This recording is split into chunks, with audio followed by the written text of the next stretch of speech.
if you really want to make an impact, you're going to get a lot of judgment, you're going to get a lot of hate, and ultimately you're going to get rejection. People are going to like just diss on you. People are going to say that's not good enough. People are going to say, who do you think you are? And people are so worried about that they stop. World's largest study of high performers, data from over 190 countries, from what it essentially turns out to be like people who are in that top 15% of whatever they do. And we found that there was basically the personal habits and social habits. And the personal habits was, like seek clarity, generate energy, and that third one was raise necessity, which was something I didn't even know really was a thing psychologically, as important as it turned out to be. And necessity is kind of short for performance necessity, or what we call psychological necessity, which means there is a moment in which you are serving people or you're trying to achieve your goal or your dream in which now it is not a preference, it's a must, right? But to use better languaging, it becomes necessary for us to excel in this. Like it's not a hope anymore, it's not, it should do it. It becomes so necessary that it connects with our identity, that we feel it is necessary for me to deliver with excellence here because that is who I am. It's necessary for me to deliver with excellence here because somebody needs me to do well. It's necessary for me to do well here because this topic, this thing I'm doing, I'm passionate about this, I care about this, I want to master this. I'm obsessed with this. And it's necessary for me to do well because of the time, it's a deadline or it's go time. And when all those come together, that personal side of this is my identity and I'm obsessed about it, and that other side where it's like somebody needs me and there is a real deadline, right in the middle, that's performance necessity. When we hit that, game changer. Game changer, but it is uncomfortable because people don't want to exude that much passion in which it becomes obsession because they're fearful of their obsessions. Well, if I'm obsessed about this topic, it's going to take away from my family, from my time. It's going to introduce a lot of, fear or unknowns to me. So they back off. But I tell people all the time, there is a difference between passion and obsession. And high performers have obsession about the topic, right? They are obsessed about the topic in which they're trying to learn, master, grow into. And so that obsession is real. And I tell people the difference, here's how you know the difference between the two. When you're passionate, everybody cheers you on. They're stoked for you. Oh, you found your passion? Awesome. Follow your passion. Live with passion. Be passionate. Chase your passions. Everything, like passion. Passion's good. Like the world's gonna be like, yay, passion, right? When you're obsessed, they're like, why you gotta be so crazy? Why can't you be satisfied? Why do you always gotta get things so perfect? Why you spend so much time here? When you're obsessed, people think you're nuts. So it's different. And it's like, I always tell people, if no one thinks you're crazy, you're not yet operating to the outer limits of your potential. You're not there yet. Because somebody in your life should say, man, you really care about this in like a crazy way.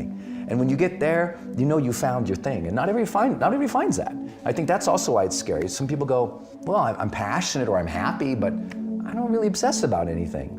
Most people obsess about, their shows on Netflix more than their life. I know people who obsess more about their thread count in their sheets at their house than they do about the impact they're making in the world. Because buying something or getting pulled into Netflix, being obsessed about something that gives you no feedback is not scary.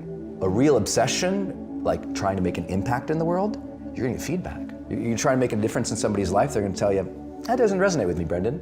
You try to make a difference in a nonprofit, you try to change the world, you try to start something like this, and the views come or they don't come, there's feedback. And people are terrified. It's one of the 4 central fears we all have is rejection. We're terrified, like to be rejected. And think about, if you really want to make an impact, you're going to get a lot of judgment, you're going to get a lot of hate, and ultimately you're going to get rejection. People are going to like just diss on you, people are going to say that's not good enough, people are going to say, who do you think you are? And people are so worried about that they stop. And so it's easier. Things that don't give you feedback. Watching Netflix don't give you no feedback. It's easy. There's no disappointment there. Even if you don't like the show, what do? You just go on to the next show. There's no disappointment there. I think trying to make an impact, there's a lot of disappointment and fear and potential for rejection. So people don't get obsessed about making a difference and making an impact because it can hurt. Well, imagine like last night, I'm going on the stage, right? If my identity says I am a public speaker and it is important for me to be excellent at this, and then I go on stage and I bomb, what does that say about me as a person?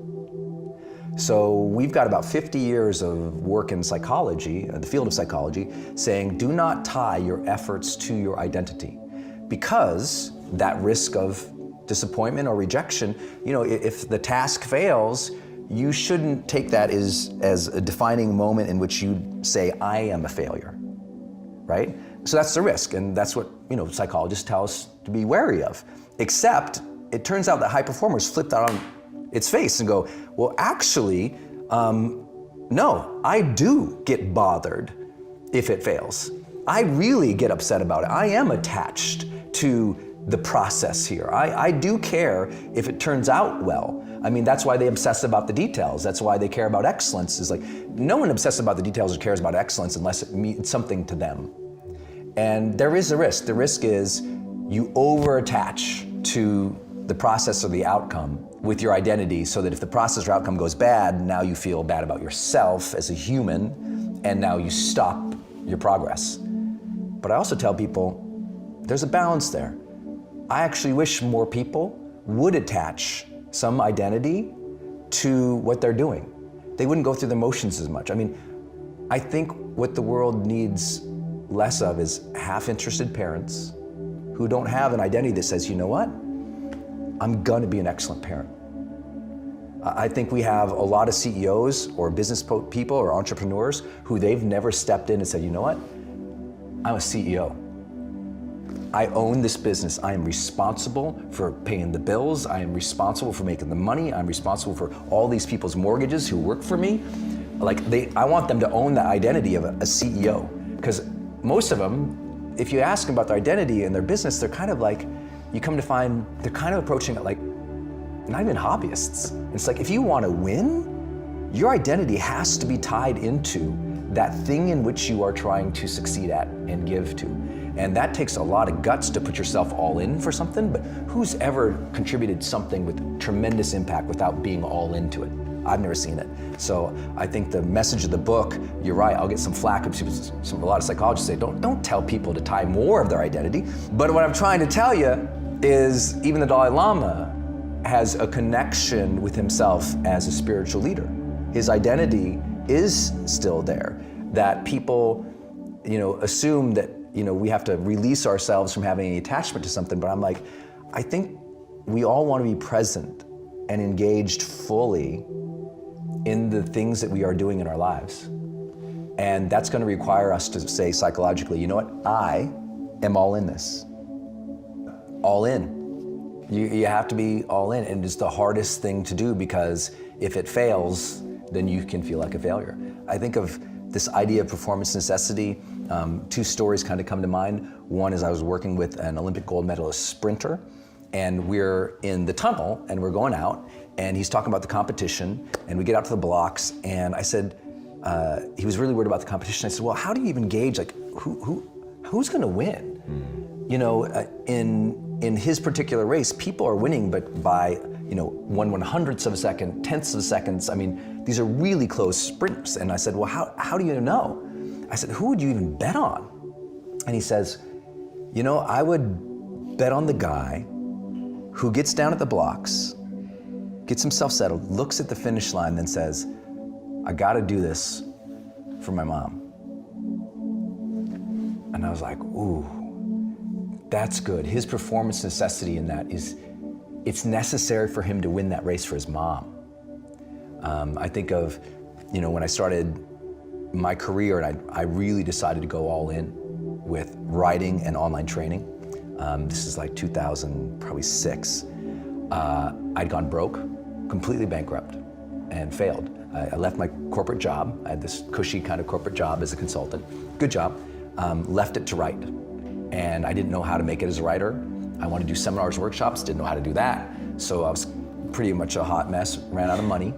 I got nothing to my name, nothing, kind of no positive prospects. No one's calling me except the guys who want the money.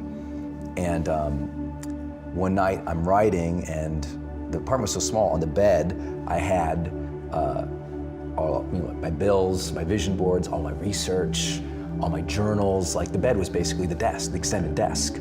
And my lady comes in, Denise, and she walks past me, but she sees I'm like trying to write, so she doesn't want to disturb me. She crawls under the covers of the bed, and I'm just typing, kind of casually typing away. And I look over, and I see my woman sleeping under my bills. And it was just like, you know, because none of us want to see our, you know, our family suffer because we are not performing. Sure. And I was just like, I gotta figure this out. And I'm telling you, I wrote more that night than any night in my entire life. Next day I wrote more than ever. That birthed Life's Golden Ticket, which became a bestseller. And in 18 months later, because I was like, I'm gonna figure out this online thing, I'm gonna figure out marketing, I'm gonna figure out how to teach, I'm gonna figure out how to train and get paid for it, because I'd never really been paid for those things. I said, I'm gonna figure out this industry and I'm gonna make it. 18 months later, after her crawling under the bills, I made $4.6 million Jesus. online. Total transformation. People are like, how did you do it? I'm like, she was my necessity. I was not going to let my woman be in that situation. And she believed in me, she supported me, she married me. And, but she was my drive. And the second part was, I went all in with my identity. I said, I am going to be a great writer, and I am going to be one of the greatest online trainers there ever was. You know, as you said in the intro now, we've graduated over 2 million people have taken our online courses and video series now. I don't think it would have happened if I hadn't had the guts and maybe no other choice to say, this is who I'm going to be, and I'm gonna build into that. And that it's necessary for me to become that person, so let's go.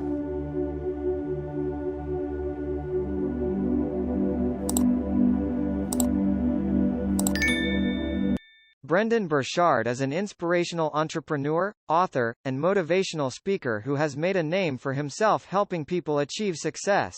He is the founder and CEO of High Performance Academy, an online education platform designed to help individuals reach peak performance in every area of their lives.